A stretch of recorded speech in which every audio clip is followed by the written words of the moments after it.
ஆண்டவன் எந்த மதம் நல்லவங்க எம்மதமோ ஆண்டவன் அந்த மதம். அட போங்கடா போங்கடா போங்கடா பொல்லாத பூசலும் ஏசலும் ஏனடா. அட வாங்கடா வாங்கடா வாங்கடா சொல்லாத சங்கதி சொல்லுறேன் கேளுடா.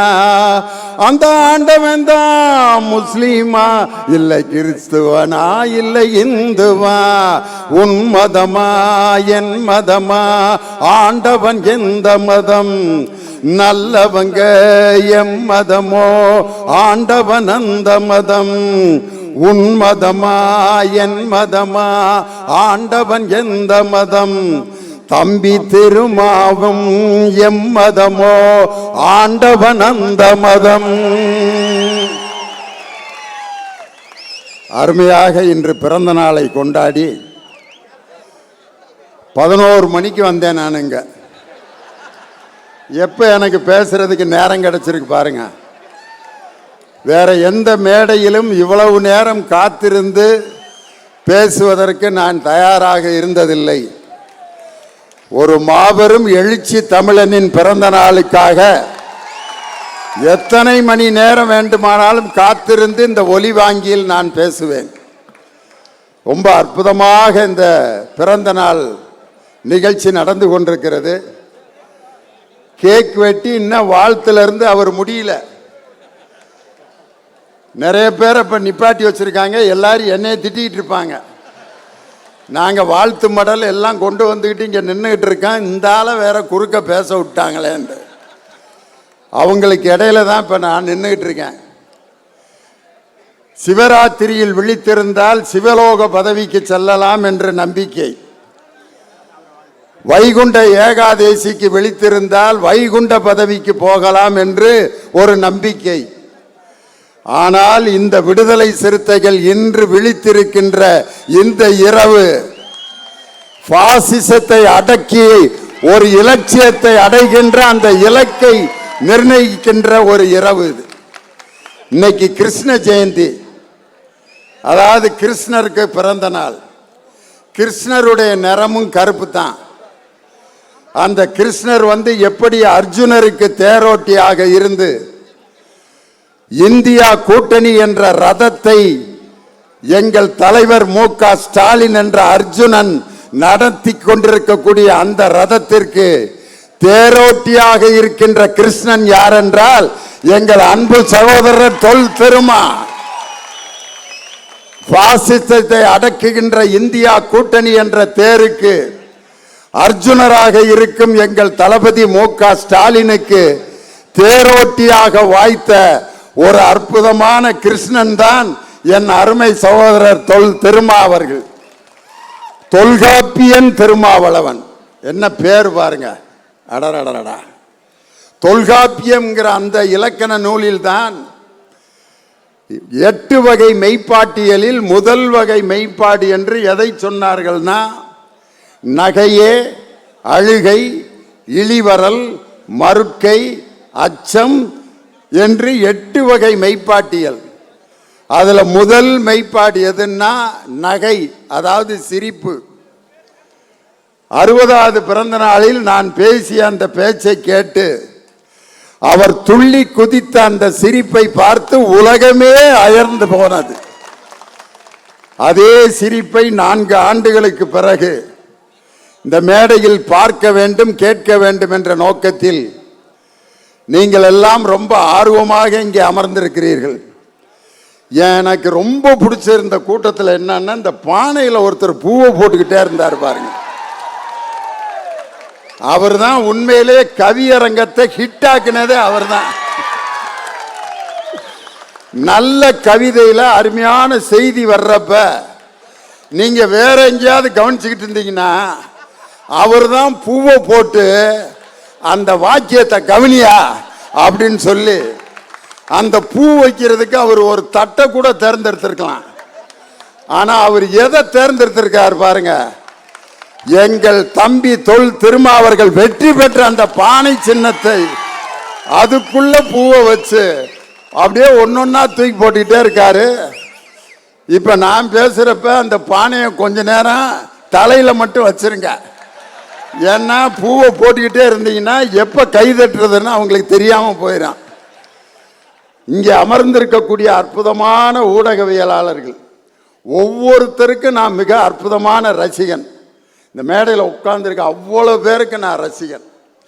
இந்த அருமையான நிகழ்ச்சியில் நம்ம எல்லாரும் வியந்து கேட்ட பேச்சு எதுன்னா, ஒரு ஓய்வு பெற்ற காவல்துறை அதிகாரி அருமை சகோதரி வனிதா அவர்கள் ஒரு காவல்துறை அதிகாரியாக இருந்து அந்த காவல்துறை அடக்குமுறையை மீறியதால் தான் அதை மீறி மீறி வளர்ந்த இயக்கம் விடுதலை சிறுத்தைகள். அதனால் தான் இவ்வளவு பெரிய கூட்டம் என்று ஒரு காவல்துறை அதிகாரியின் வாயில் பாராட்டப்பட்ட ஒரு இயக்கம் எது என்றால் அது என் சகோதரர் திருமா அவர்கள் இயக்கி கொண்டிருக்கக்கூடிய விடுதலை சிறுத்தைகள்.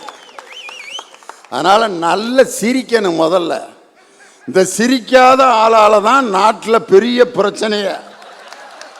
நானும் ஒரு கூட்டத்தில் 2 மணி நேரம் பேசிட்டே இருக்கேன். முன் வரிசையில் ஒரு 5 பேர் இருந்தா 2 மணி நேரம் இதே மாதிரியே இருந்தான். என்னடா அப்படி இருக்காங்க, ஒருவேளை தமிழ் தெரியலையான்னு கேட்டா தமிழ்ல தான் பேசிக்கிறேன், அல்லது காது கேட்கலையான்னு பார்த்தா கூப்பிட்டா திரும்புறேன்.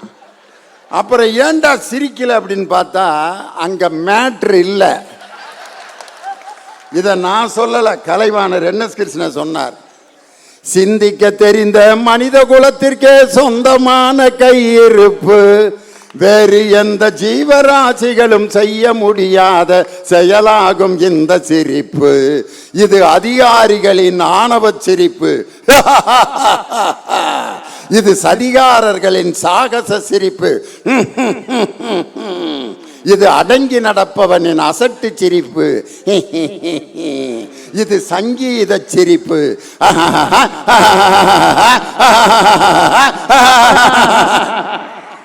பல சிரிப்பு நம்ம கேட்டிருக்கான். ஆனால் என் தம்பி தொல் திருமா சிரிக்கிற சிரிப்பு இருக்கு பார்த்தீங்களா, பாசிசத்தை ஒடுக்குகின்ற அந்த மந்திர புன்னகை என் அருமை சகோதரர் தொல் திருமாவின் புன்னகை. சிரிக்கணும் முதல்ல. இதை மட்டும் கலைவாணர் NS கிருஷ்ணன் சொல்லல. இன்னைக்கு என்ன தலைப்பு எங்களுக்கு கொடுத்திருக்காங்கன்னா மதச்சார்பின்மை.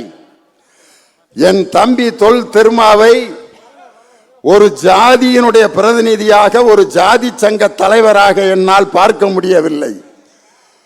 இந்த உலகத்தில் இருக்கக்கூடிய அனைத்து மக்களுக்கும் விடிவு காலத்தை ஏற்படுத்தக்கூடிய ஒரு ஒப்பற்ற தலைவர் என் சகோதரர் தொல் திருமா. காரணம், அவர் எடுத்திருக்கிற இயக்கம்லாம் எப்படிப்பட்ட இயக்கம் பார்த்தீங்களா? தேசம் பாதுகாப்போம், மதுவை ஒழிப்போம், மதச்சார்பின்மையை நிலைநாட்டுவோம். மதுவை ஒழிப்போம்னு ஒரு மாநாடு நடத்தினார். அதுக்கு எங்க திராவிட முன்னேற்ற கழகத்திலிருந்து 2 பேர் அந்த மாநாட்டில் கலந்து வாழ்த்துறை வழங்கினாங்க. மதுங்கிறது எல்லாத்தையும் கெடுக்கிற விஷயம்தான். எந்த ஜாதிக்காரன் குடிச்சாலும் லிவர் பாதிக்கத்தான் செய்யும். எந்த மதத்துக்காரன் தண்ணியா போட்டாலும் லிவர் அவுட்டு.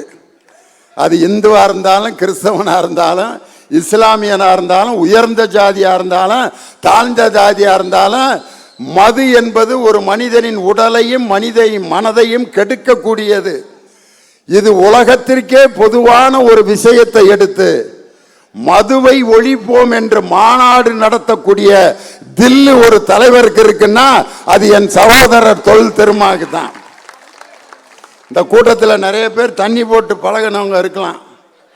அவங்கெல்லாம் எப்படி பழகினீங்கன்னு யோசனை பண்ணி பாருங்க.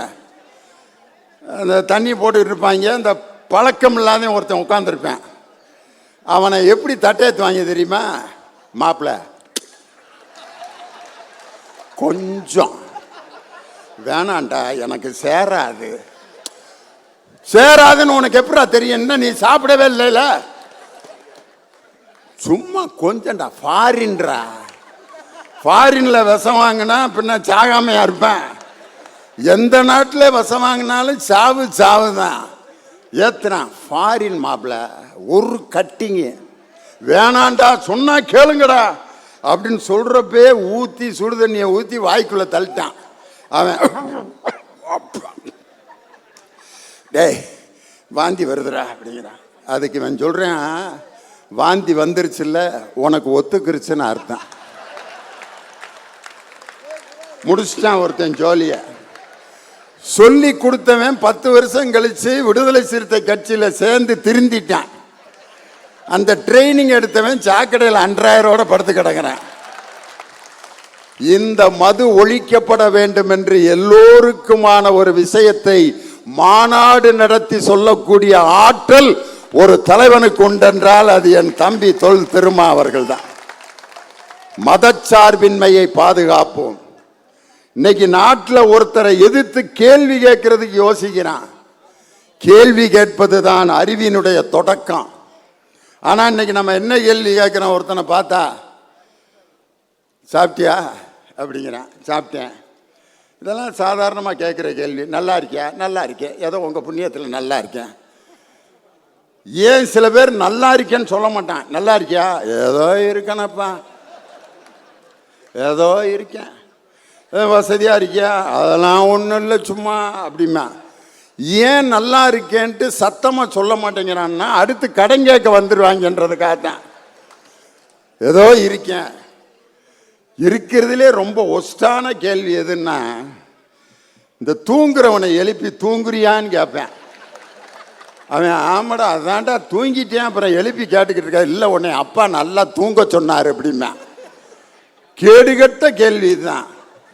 இதை பார்த்துட்டு தான் ஒரு கவிஞன் எழுதுனா, ஆறறிவில் ஓரறிவு அவுட்டு இருக்கும் 5 அறிவு நிலைக்கு முன்னா அதுவும் கூட டவுட்டு. ஆறறிவில் ஓரறிவு அவுட்டு. ஏமாந்த மனசிலும் ஆமாஞ்சாமி குணத்திலும் எந்த நேரம் ஓயாத மூடத்தனத்திலும் அட சிந்திக்காத இடங்களிலும் தண்ட சோத்து மடங்களிலும் ஆறறிவில் ஓரறிவு அவுட்டு. நம்பால் எங்க கேள்வி கேட்பான் பார்த்துருக்கீங்களா? இந்த டெத்து வீட்டில் அந்த இலவை பறி கொடுத்துட்டு ஒருத்தன் நின்றுட்டு இருப்பேன். அவன்கிட்ட போய் கையை பிடிச்சி, மாப்பிள்ள இறந்துட்டாரா அப்படின்னா, அதுதான் செத்து மாலையை போட்டு வச்சிருக்கேன், அப்புறம் இறந்துட்டாரான்னு கேட்பேன். அதுக்கு அந்த கூறு கட்டியவன் பதில் சொல்லுவேன், ஆமாம் இறந்துட்டார். எத்தனை மணிக்கு எத்தனை மணிக்குன்னு தெரிஞ்சு என்ன செய்ய போற? அதுக்கு அவன் பதில் சொல்லுவான், 4:30 மணிக்கு. 4:30 மணிக்கா? ஏன் 5:30 மணிக்கு நான் எழுப்பி விட்டுருவியா அவரை? 4:30 மணி 5:30 மணி 4:30 மணிக்கு எப்படா செத்தாருன்னு கேட்பான். அவன் செத்தா காட்ட முடியும்? அதுக்கு அவன் பதில் சொல்லுவான், சாப்பிட்டு சேரில் உட்காந்துருந்தாருப்பா, நெஞ்சு வலிக்குதுன்னாரு. இந்தங்க நம்ம பக்கத்தில் ஒரு டாக்டர்கிட்ட கூட்டி போனான். போகிற வழியிலேயே அதுக்கு அவன், இங்கே இருக்க டாக்டர்கிட்ட எதுக்குடா கூட்டி போனேன், நேராக மெட்ராஸுக்கு டவுனுக்கு கூட்டி போட்டிருந்தா பொழைச்சிருப்பான்ல. இவன் என்ன நினச்சிட்டான், நம்ம தான் கூட்டி போகாமல் மர்டர் பண்ணுற மாதிரில கேட்குறான். அடுத்து வர்றவன்ட்ட பதிலை மாற்றிட்டான். எப்படா செத்தாரு? நெஞ்சு வலிக்குதுன்னாரியா, மெட்ராஸில் இருக்க டாக்டர்கிட்ட கூட்டி போனேன். அங்கே வரைக்கும் எதுக்கிட்டா கூட்டி போனேன்? இங்கே நம்ம பக்கத்தில் ஒரு டாக்டர் இருக்கார். என்னடா இதை சொன்னால் அதுங்கிறேன், அதை சொன்னால் இதுங்கிறேன், ரெண்டையும் சேர்த்து சொல்லிடுவோம்னு அடுத்து வர்றவன்ட்ட எப்படா செத்தாரு?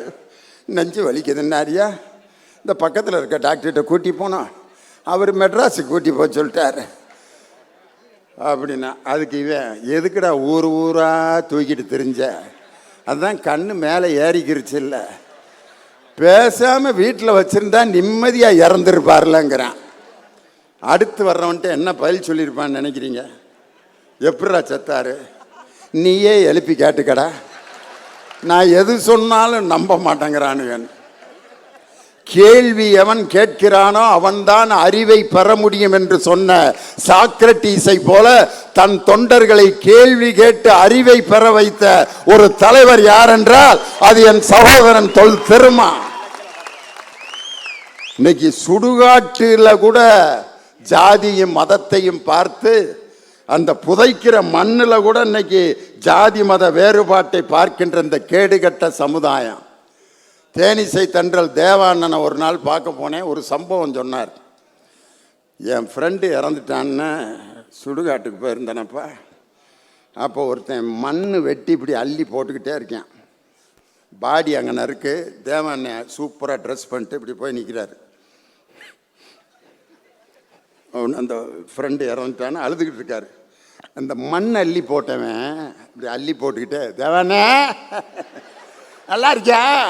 அவனுக்கு வந்து இப்போ டெய்லி பாடியை பார்க்கறதுனால அவனுக்கு சோகம்லாம் என்னன்னு தெரியாது. நல்லா இருக்கானே? சூப்பர்ண்ணே. அண்ணே உன் பாட்டுனா எனக்கு ரொம்ப பிடிக்கும்ண்ணே. விதவிதம்மா சோப்பு சீப்பு கண்ணாடி. தேவான் எப்படி இருந்திருப்பாருன்னு யோசனை பண்ணி பாருங்க. சிரிக்கவும் முடியல, அழுகவும்ல. அவனந்த அண்ணே இன்னொரு பாட்டு எங்களுக்கு ரொம்ப பிடிக்கும்ண்ணே. சலோமியா சுண்ட கஞ்சி சோறுடா, சுரும்பு கருவாடுடா, வாழ மீனு காலுடா, வர்ற ஸ்டைல பாருடா. சலோமியா மண்ணை போட்டுக்கிட்டே இன்னொரு வாக்கியம் சொல்றேன். அண்ணே எங்க ஊர்ல ஒரு கபடி மேட்ச் வச்சிருக்கோம்னே, நீ தானே வந்து பிரைஸ் கொடுக்கணும். தேவானனுடைய பிஏ இருந்துக்கிட்டு, அன்னைக்கெல்லாம் அவர் வர முடியாது, அப்புறம் பேசு இதெல்லாம். அப்போ ஒரு வாக்கியம் சொன்னான் பாருங்க. அண்ணே நீ கபடி மேட்சுக்கு வராட்டி பரவாயில்லண்ணே, என்னைக்கு இருந்தாலும் இங்கே நீ வந்து தானே ஆகணும் அப்படின்னா. அப்போ தான் தேவானனுக்கு சிரிக்கிறதா அழுகிறதான்னு தெரில. இந்த மாதிரி ஒரு நெருக்கடி வருகின்ற நேரத்தில் கூட தன் தொண்டர்களை விட்டு கொடுக்காத ஒரு தலைவன் யார் என்றால் அது எங்கள் சகோதரர் தொல் திருமாவர். அதனாலதான் மதச்சார்பின்மை அப்படிங்கிறத எங்களுக்கு தலைப்பா கொடுத்திருக்காங்க.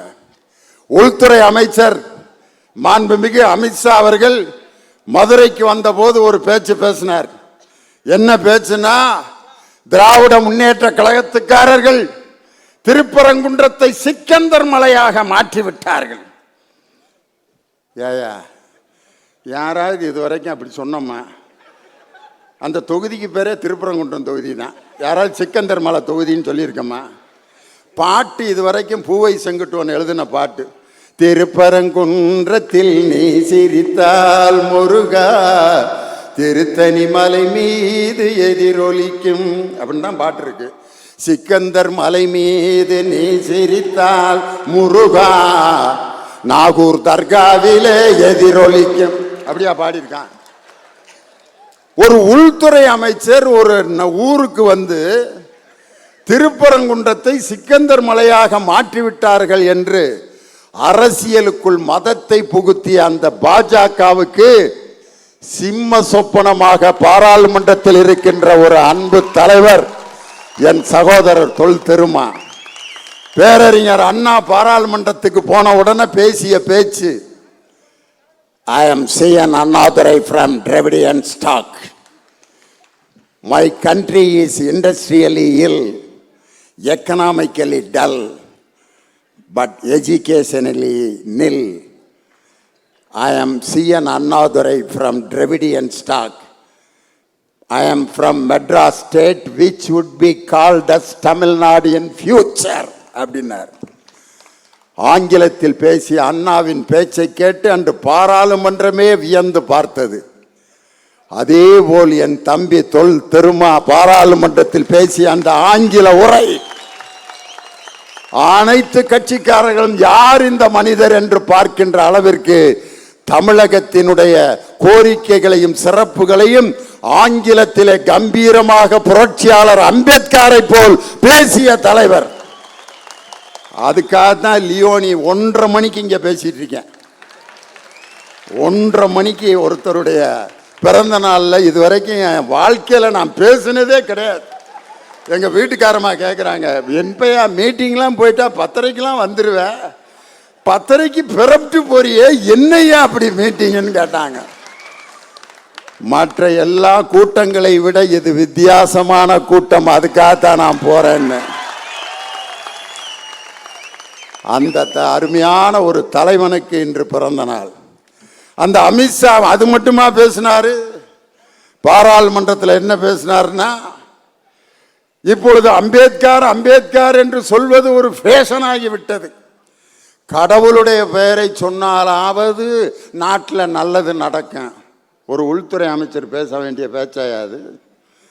இதுதான் அரசியலில் மதம் கலப்பது. இது பாஜகவும் RSS சங் பரிவாரம் செய்கின்ற திட்டமிட்ட சதி. அம்பேத்கர் பேரை சொல்லாம கடவுள் பேரை சொன்னாலாவது நல்லது நடக்கணும். கடவுள் பேர் நல்ல நல்ல பேர்லாம் எப்போ சொல்லுவான்?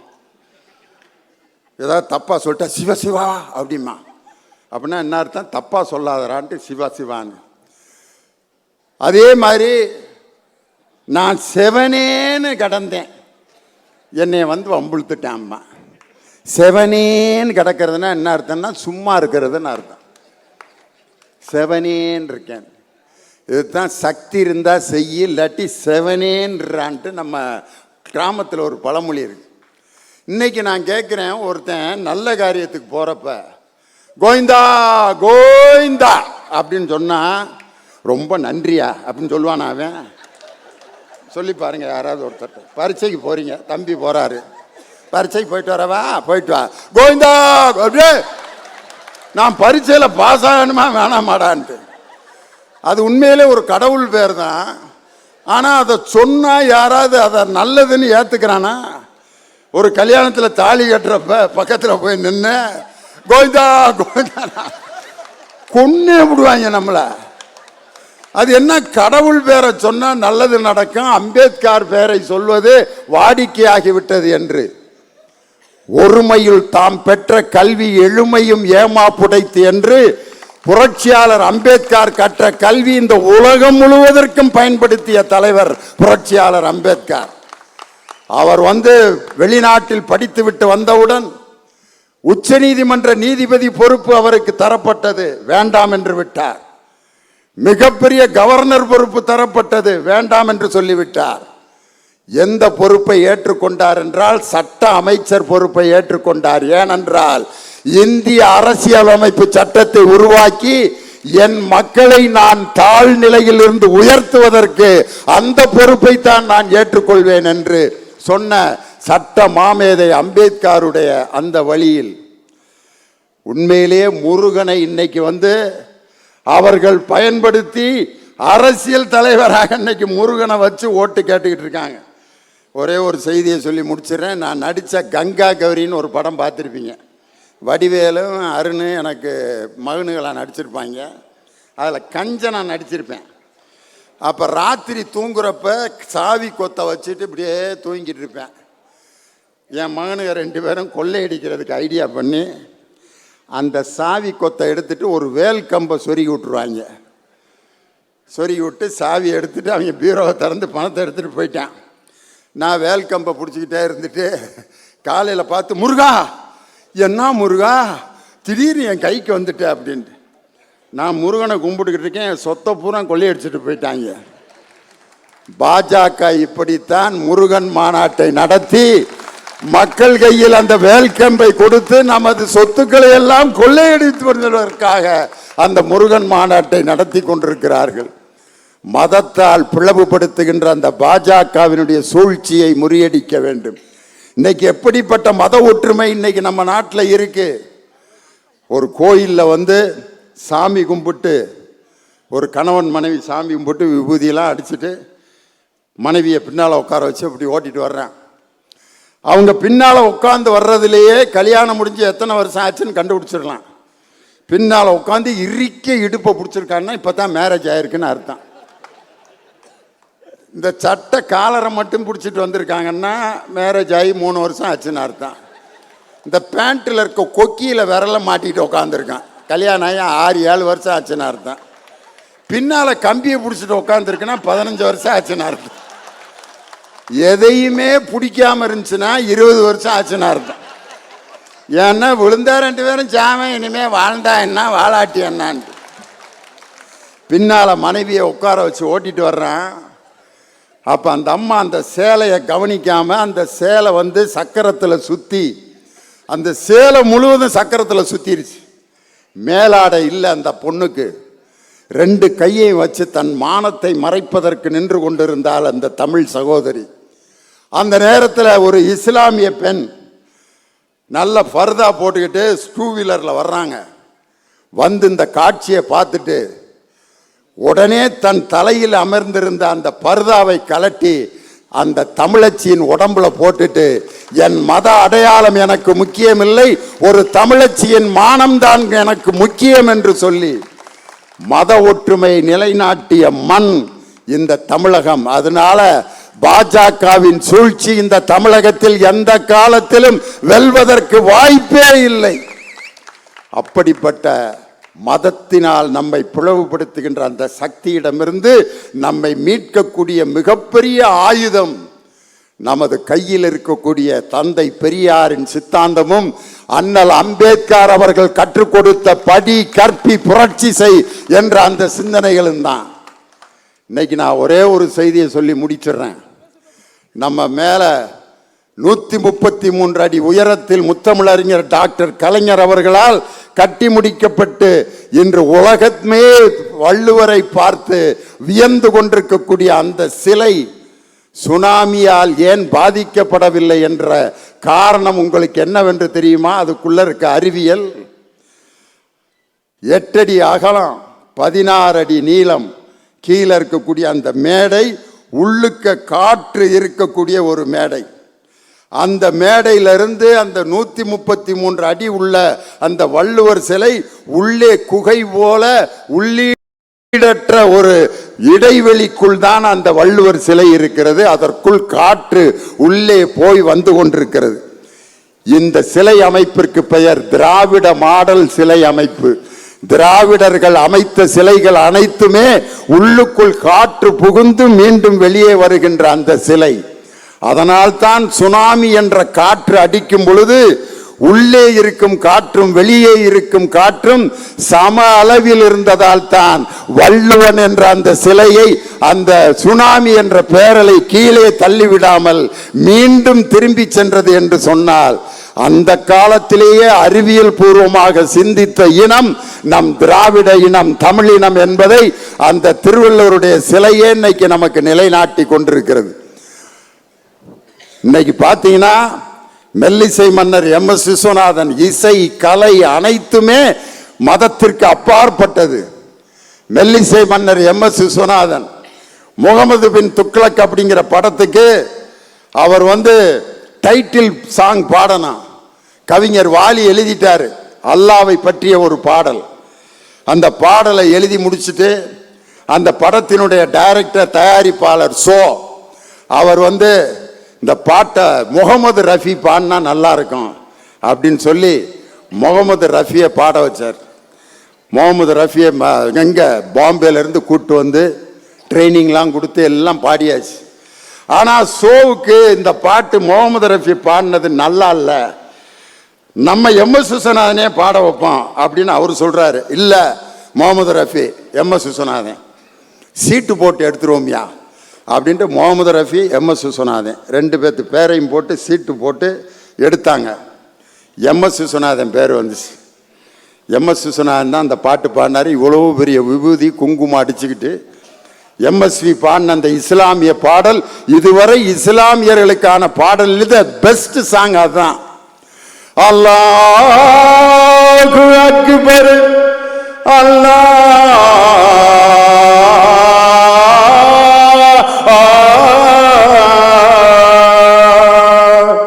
நீ இல்லாத இடமே இல்லை, நீதானே உலகின் எல்லை. அல்லாஹ் அல்லாஹ் டிண்டரன் டிண்டரன் அல்லாஹ் அல்லாஹ்.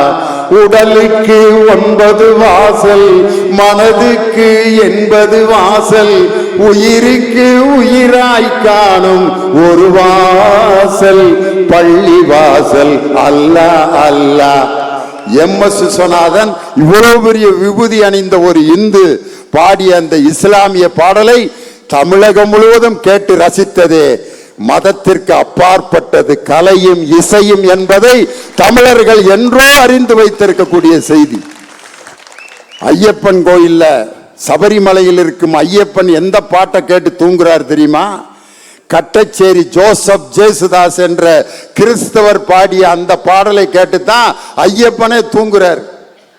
ஹரிவராசனம் விஸ்வமோகனம் சரண கீர்த்தனம் ஆராத்ய பாதுகம் ஹரிவிமர்த்தனம் நித்ய நர்த்தனம் ஹரிவராத்மஜம் தேவமாத்ரயே சரணமையப்பா சுவாமி சரணமையப்பா சரணமையப்பா சுவாமி சரணமையப்பா சரணமையப்பா சரணமையப்பா.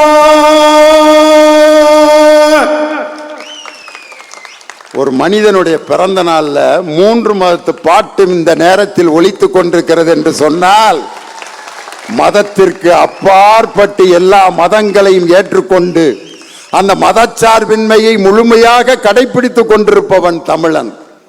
பொது நிலையில் இருக்கவர்களுக்கு மதமே இருக்கக்கூடாது. நான் ஒரு வாத்தியார், நான் மதத்தினுடைய எனக்கு ஒரு மதம் இருக்கலாம், எனக்கு ஒரு அரசியல் இருக்கலாம். அதை போய் வகுப்பில் நான் போய் வகுப்புக்கு போகிறேன், சயின்ஸ் வாத்தியார் நான். குட் மார்னிங் சார், ஹல்லேலூயா, இயேசுவுக்கு புகழ். எல்லாம் எந்திரிச்சா ஹல்லேலூயா சொல்லுங்க. கிறிஸ்துவாகிய இயேசு நம்மை மீட்க. எல்லாரும் இப்படியே பார்ப்பாங்க, வாத்தியாருக்கு பைத்தியம் பிடிச்சிருச்சான். சயின்ஸ் வாத்தியார் எதுக்கடா ஹல்லேலூயா போடுறாரு? எனக்கு நான் கிறிஸ்தவனா இருக்கலாம், ஆனால் என்னுடைய மதத்தை என் மாணவர்களாகிய எல்லாருக்கும் நான் திணிப்பது நான் அவர்களுக்கு செய்யக்கூடிய மிகப்பெரிய துரோகம். பொது நிலையில் இருக்கக்கூடிய எல்லாருக்கும் இது பொருந்தும். ஒரு டிரைவராக இருக்கார், அவர் எந்த மதத்துக்காரையும் பஸ்ஸில் நிப்பாட்டினாலும் ஏற்றணும். அவர் இத்த பெரிய விபூதியை போட்டு இந்துக்களுக்கு மட்டும் ஏற்றிக்கிட்டு சிலுவை போகிறேன் இறங்குனாருன்னா அவர் 3 நாள் கூட டிரைவர் வேலை பார்க்க முடியாது. டிரைவராக இருக்கவர் எல்லா மதத்துக்கும் அப்பாற்பட்டவர். இன்னைக்கு வேளாங்கண்ணி ஃபாதர், அவர்கிட்ட போய் எடப்பாடி பழனிசாமி ஆசீர்வாதம் வாங்கினார். ஃபாதரு பாவம் பண்ணிப்பா, ஒரு இந்திரகுமார் பாருங்க பாவ சஞ்சத்தினை முடிச்சிருக்காருன்னு. அங்கேயும் அவர் தீர்த்தத்தை தெளிச்சு உங்களுடைய முயற்சி வெல்லட்டும்பார். நாளைக்கு எந்த கட்சிக்காரங்க போனாலும் தீர்த்தம் தெளிப்பார். காரணம், அவர் வேளாங்கண்ணி எல்லா மதத்துக்கும் பொதுவான இடம், எல்லா கட்சிக்கும் பொதுவான இடம். நாளைக்கு விஜய் போய் மந்திரிச்சாலும் தீர்த்தத்தை தெளிச்சு அநேகமாக இதுதான் கடைசி தீர்த்தமாக இருக்கேன் அப்படின்னு தெளிச்சிருப்பார். நாங்கள் திமுக காரங்க போனாலும் எங்களுக்கும் தீர்த்தம் தெளிப்பார். அண்ணன் திருமாவர்கள் போனாலும் அவரையும் மந்திரிப்பார். காரணம், மதத்திற்குள் அரசியல் புகக்கூடாது. அது எல்லாத்துக்கும் பொதுவான இடம். அரசியலில் மதம் கலந்தாலும், மதம் அரசியலில் கலந்தாலும், பாலில் விஷம் கலந்தாலும், விஷம் பாலில் கலந்தாலும் உண்பவன் தான் இறந்து போவான் என்று சொன்ன முத்தமிழறிஞர் டாக்டர் கலைஞருடைய ஸ்டேட்மெண்ட். பொது அரசியல் தலைவராக இருக்கவர்கள் எல்லா மதத்தாலும் ஏற்றுக்கொள்ளப்படுவராக இருக்கணும். இதுவரைக்கும் எந்த பிரதமராவது கும்பமேளால குளிச்சிருக்காங்களா ஐயா? அவங்க கட்சியில இருந்த வாஜ்பாய் குளிச்சாரா கும்பமேளால? அதுல 181 பேர் செத்து போனாங்களே, அந்த கும்பமேளால போய் குளிச்சாரு. அதே மாதிரி கும்பமேளாவில் குளித்து கொண்டிருக்கக்கூடிய அந்த பிரதமர் போல இந்தியா என்ற அந்த ஒற்றுமையான அந்த மதச்சார்பற்ற அந்த நாட்டை, மதச்சார்பின்மை என்ற வார்த்தையை இந்திய அரசியல் சட்டத்திலிருந்து எடுக்க போகின்ற அந்த முயற்சியை முறியடிக்கின்ற கூட்டம்தான் இந்த வெள்ளமன திரண்டிருக்கக்கூடிய விடுதலை சிறுத்தைகளின் கூட்டம். கடவுள் எங்கே இருக்கிறார்?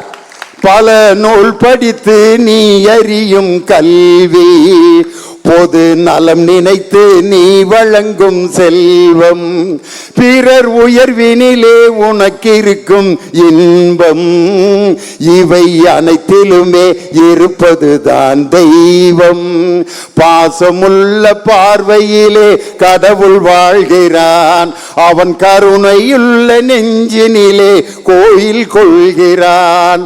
பாசமுள்ள பார்வையில் தான் கடவுள் வாழ்கிறான், அவன் கருணையுள்ள நெஞ்சினிலே கோயில் கொள்கிறான்.